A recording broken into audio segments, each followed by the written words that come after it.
नमस्कार, सियासी गलियारा देख रहे हैं आप। आपके साथ मैं हूं साकिब सुमन। सियासी गलियारे में एक बार फिर से हरियाणा की सियासी हलचल को लेकर के आपके सामने हम मौजूद हैं और आपको बताएंगे कि आखिर किस तरीके से सियासत अपने उफान पर है और बड़ौदा चुनाव को लेकर के लगातार सरगर्मियां बढ़ती चली जा रही हैं। हर राजनीतिक दल अपने तरीके से तैयारियां कर रही हैं, जुट गई हैं रणनीति बनाने में। तो चलिए शुरुआत करते हैं सियासी गलियारे की।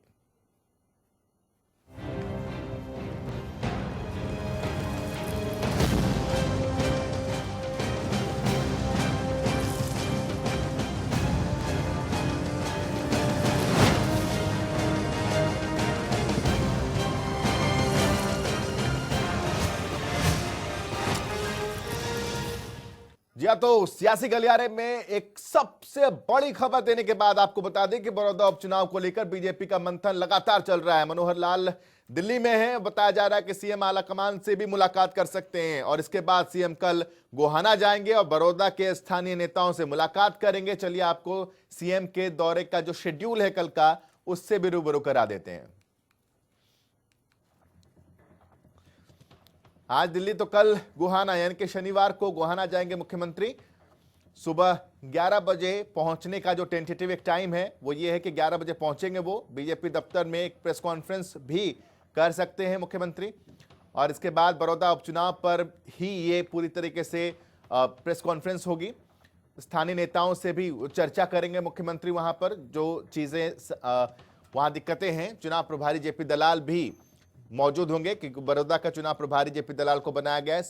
सांसद जो हैं संजय भाटिया और रमेश कौशिक, ये भी वहां पर मौजूद रहेंगे।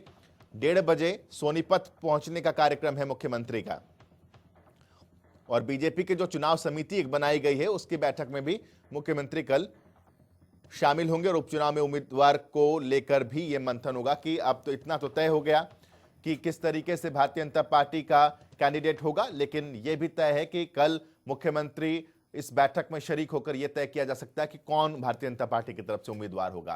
इधर राहुल गांधी की ट्रैक्टर रैली का जवाब बीजेपी ने ट्रैक्टर रैली जो गोहाना किया उसके बाद गोहाना में कृषि मंत्री जेपी दलाल की अगुवाई किसान धन्यवाद रैली के तौर पर निकाली गई। हांसी में सांसद डीपी वत्स और ब्रजेंद्र सिंह की अध्यक्षता में ट्रैक्टर रैली दिखाई गई। किसानों को कानून जो बनाया गया है उसका फायदा बताने की एक तरह से कोशिश की गई और यह धन्यवाद रैली भी एक तरह से इसको नाम दिया गया।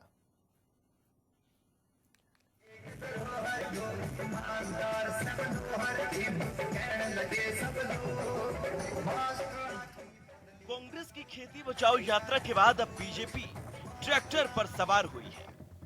कांग्रेस जिन कानूनों को किसान विरोधी बता रही है, उन्हीं कानूनों को बीजेपी किसान हितैषी और कह रही है। गोहाना में कृषि मंत्री जेपी दलाल की अगुवाई में बीजेपी ने ट्रैक्टर रैली निकाली। रैली में हरियाणा बीजेपी अध्यक्ष ओपी धनखड़ समेत कई बीजेपी के नेता मौजूद रहे। इस दौरान कृषि मंत्री जेपी दलाल ने किसानों को संबोधित करते हुए कांग्रेस पर निशाना साधा। साथ ही कहा, कांग्रेस पार्टी किसानों को भड़का रही है। आप लोग देखो, पिछले कई सालों से कांग्रेस करती क्या आई है? अव्यवस्था फैला के भारत के लोकतंत्र चाल है। वहीं बीजेपी प्रदेश अध्यक्ष ओपी धनखड़ ने भी किसानों को तीनों कृषि कानूनों के फायदे गिनाए। साथ ही कांग्रेस सरकार ने किसानों को 2.5 रुपए के चेक बांटे थे, जो कि किसानों के साथ धोखा था। अरे ये 3 कानून किस लिए बनाए हैं, मैं आज आपको बता के भेजना चाहता हूं। भाई पहले कोई भाई खेत में अपनी फसल का सौदा कर लेता, मार्केटिंग बोर्ड का सेक्रेटरी आ जाता, आपने खेत में सौदा क्यों कर लिया, हमारी मार्केट फीस की चोरी कर ली। मोदी जी ने मार्केट फीस बाहर जोरो कर दी। ये आप खेत घर अपने पैर माते बेचो, कोई इंस्पेक्टर कोई मार्केट कमेटी का आदमी नहीं आएगा। ये आजादी है। एक तो ये 2.5 रुपया के चेक दिया करते कांग्रेस वाले। ओपी धनखड़ ने कहा कि भूपेंद्र हुड्डा ने किसानों की जमीन पूंजीपतियों को दे दी। राहुल गांधी तो आए लेकिन रॉबर्ट वाड्रा को न लाए। किसानों के हितों की बात करने वाले खुद ट्रैक्टर पर सोफा लगा कर आए। 17,000 एकड़ पूंजीपतियों को जमीन देने का आरोप किसी पर है तो भूपेंद्र सिंह हुड्डा पर है, रॉबर्ट वड्रा पर है, उस कांग्रेस की सरकार को है। सोफा लगा कर ट्रैक्टर पे बैठे हंडे। ओपी धनखड़ ने कहा कि बीजेपी सरकार ने किसानों को 36,000 करोड़ का मुआवजा बांटा। सिर्फ एक मांग को छोड़कर स्वामीनाथन की सभी रिपोर्ट लागू की। स्वामीनाथन कमीशन कांग्रेस ने बनाया, पाया तले रिपोर्ट दाबे रखी, आपने लागू किया, 50% प्रॉफिट के साथ फसलों के दाम दिए। मोदी जी हम आपका धन्यवाद करते हैं, धन्यवाद करते हैं। जय श्री राम। आपने खेत में ओले पड़ जा, पाड़ा पड़ जा, बीमा करा दिया। इस बीमे के लिए हमारे किसानों को मुआवजा मिला। हम मोदी जी बीमे जो आपने शुरू किया और उसकी किस्तें जो किसानों के हक की दी कि केंद्र सरकार भी पैसा देती है, राज्य सरकार भी पैसा देती है। जब हमारा बीमा चलता है, मोदी जी हम आपका धन्यवाद करते हैं, आभार व्यक्त करते हैं।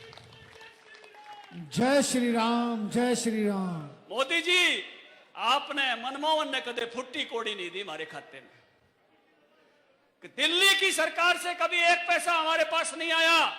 आदरणीय प्रधानमंत्री नरेंद्र मोदी जी, आपने भारत के किसानों को, 14 करोड़ किसानों को, हरियाणा के 14 लाख किसानों को 2-2 हजार रुपए की 3 किस्तों में 6,000 रुपए सीधे हमारे खाते में दे दिया। हम आपका धन्यवाद करते हैं। बीजेपी ने ट्रैक्टर यात्रा हिसार लोकसभा क्षेत्र में निकाली, जिसकी अगुवाई सांसद डीपी वत्स और ब्रजेंद्र सिंह ने की। हालांकि इस दौरान हांसी में आड़तियों और विपक्षी पार्टी के कार्यकर्ताओं ने रैली का विरोध किया।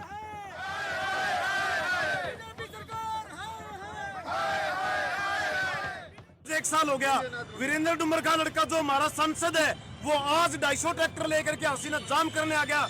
उसने आज तक ये पूछा किसी काम में जाके किसाना क्या हाल है, मजदूरों की क्या वो समस्या है, व्यापारियों की क्या समस्या है, कुछ नहीं पूछा। लेकिन आज आके वो 250 ट्रैक्टर लेकर जाम लगा दिया। उसने प्रशासन कोई कुछ नहीं कर रहा। ये किसान, व्यापारी, मजदूर अपनी मांग मांगने के लिए आया हुआ है, तो उसके ऊपर प्रशासन तैयार लठ देकर खड़ा कर दिया। ये कितना गलत है, ये तानाशाही सरकार है। बहरहाल किसान का ट्रैक्टर है और ट्रैक्टर पर दोनों पक्ष सवार, सत्ता भी विपक्ष भी। अब किसान खुद तय करेंगे कि ये कानून उनके लिए भविष्य में कैसे साबित होंगे। गोहाना से राम सिंह मार और हासी से राजकुमार की रिपोर्ट।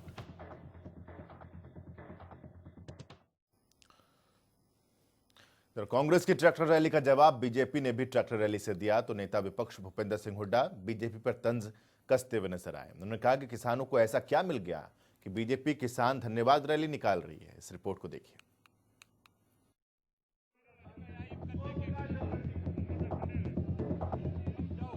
एक तरफ कांग्रेस के बाद बीजेपी ट्रैक्टर पर सवार हुई तो दूसरी तरफ नेता विपक्ष भूपेंद्र सिंह हुड्डा बीजेपी को निशाने पर लेने से नहीं चूके। करनाल में भूपेंद्र हुड्डा ने साफ कहा कि बीजेपी सरकार ने किसानों को ऐसा क्या दिया है जो रैली निकाल रही है। क्या मिल गया किसानों को, किस बात के लिए कर रहे हैं? भूपेंद्र सिंह हुड्डा ने कानून व्यवस्था पर भी सवाल उठाए हैं। साथ ही कहा कि कांग्रेस किसानों के भारत बंद का समर्थन करेगी। एमएसपी नहीं मिल रही तो किसानों को क्या मिलेगा? हमारे किसानों को समर्थन है, हम नहीं करें किसानों को समर्थन, क्योंकि जिनकी मांग वाजिब है, एमएसपी मिलना चाहिए। कृषि कानून को लेकर जेजेपी पर विपक्ष समेत कई किसान संगठन समर्थन वापस लेने का दबाव बना रहे हैं। इसे लेकर भूपेंद्र हुड्डा ने जेजेपी पर तंज किया।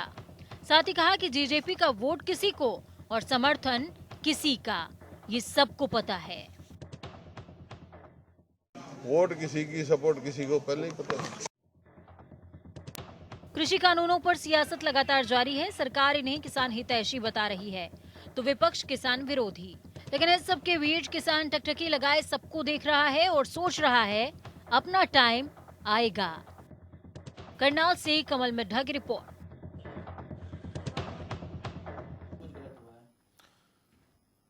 इधर इनेलो सुप्रीमो ओपी चौटाला ने कैथल दौरे पर वो पहुंचे। इस दौरान उन्होंने हरियाणा सरकार पर निशाना साधा।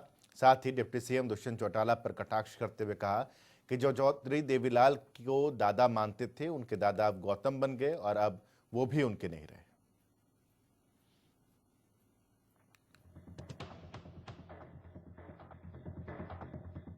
लोकतंत्र के सबसे बड़े मंदिर में जब कृषि बिल आए, तभी से हरियाणा सरकार में सहयोगी जेजेपी पर सवाल उठ रहे हैं। विपक्ष लगातार डिप्टी सीएम दुष्यंत चौटाला से इस्तीफा देने की बात कर रहा है, तो वहीं इंडियन नेशनल लोकदल के सुप्रीमो ओम प्रकाश चौटाला ने भी दुष्यंत चौटाला पर कटाक्ष किया और कहा कि कल तक जो चौधरी देवीलाल को अपना दादा मानते थे, उनके दादा अब राम कुमार गौतम बन गए हैं और गौतम भी अब उनके नहीं रहे।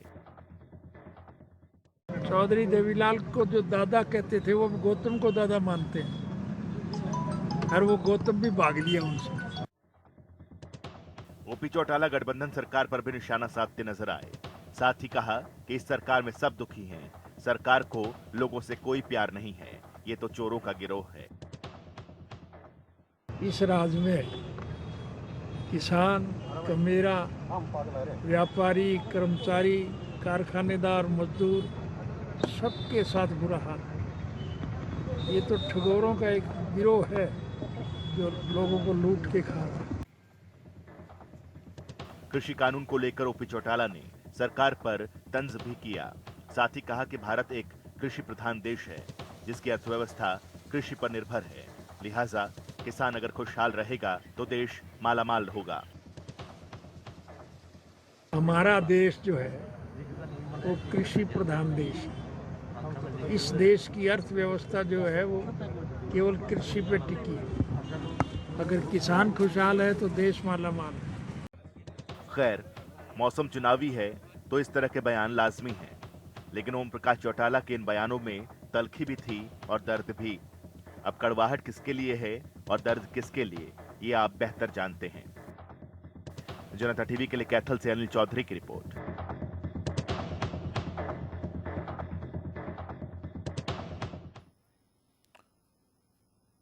इधर हरियाणा सरकार ने विधायकों की समस्याएं दूर करने को लेकर बड़ा फैसला लिया है। साथ ही सभी विभागों के सचिवों को आदेश दिए गए हैं कि वो हफ्ते के 2 दिन 2 घंटे विधायकों के लिए समय खाली रखें और उनकी समस्याएं सुनें।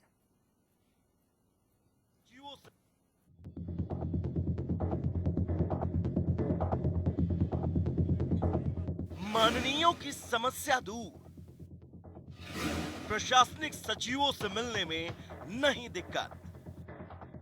मुख्य सचिव ने जारी किया आदेश, मंगलवार बुधवार सचिवों से मिलेंगे विधायक। अक्सर माननीयों की समस्या रहती है कि प्रशासनिक अधिकारी उनकी नहीं सुनते, लिहाजा हरियाणा सरकार ने सभी विधायकों की यह समस्या दूर करने का फैसला किया है। हरियाणा के मुख्य सचिव ने सभी प्रशासनिक सचिवों को आदेश जारी किए हैं। साथ ही कहा है कि वे मंगलवार और बुधवार का समय माननीयों के लिए खाली रखें, उनकी समस्याएं सुनें और समाधान निकालें। सचिवों से मिलने के लिए 2 दिन निश्चित। मंगलवार बुधवार सचिवों से मिलेंगे विधायक। मंगलवार 3 बजे से 5 बजे का समय निश्चित। बुधवार को सुबह 11 से 1 बजे तक मिल सकेंगे एमएलए। सचिवों को दफ्तर में ही उपस्थित रहना होगा। इसके लिए मुख्य सचिवों को बाकायदा लिखित आदेश जारी किए गए हैं और उल्लंघन करने पर कार्रवाई करने की चेतावनी दी गई है। साथ ही कहा गया है कि इस समय न बाहर का टूर करना है और न ही कोई दूसरी मीटिंग। 2 दिन सिर्फ विधायकों के लिए फिक्स हैं, तो वो सिर्फ विधायकों के साथ मीटिंग करेंगे। आपको बता दें कि बीजेपी विधायक असीम गोयल विधानसभा के बाहर धरने पर बैठ गए थे और खाद्य आपूर्ति विभाग के एसीएस पीके दास को मंडियों की व्यवस्थाएं सुधारने की चेतावनी दी। हालांकि केंद्रीय राज्य मंत्री रतनलाल कटारिया ने कहा कि विधायक असीम गोयल ने उनसे बात की है, उन्हें सरकार से कोई दिक्कत नहीं है और विधायकों की सुनवाई हो रही है। ही डायरेक्टिव जारी किए हैं कि जो सचिव लेवल के ऑफिसर्स हैं वो 2 दिन तक अपने विधायकों से बातचीत करेंगे और असीम जी को मैंने भी अपने यहां पंचकुला निवास पर बुलाया था और सारी बातचीत उनसे हुई है और उन्होंने ये स्पष्ट किया है कि सरकार से मेरी कोई शिकायत नहीं है, एक अधिकारी से शिकायत है। बहरहाल अब मुख्य सचिव के आदेश के बाद सभी विधायकों की समस्या दूर होगी। अब विधायक स्थानीय समस्या विभाग के सचिव तक पहुंचा पाएंगे, लापरवाह अधिकारियों की शिकायत कर सकेंगे। चंडीगढ़ से जनता टीवी के लिए पवन सिवर की रिपोर्ट।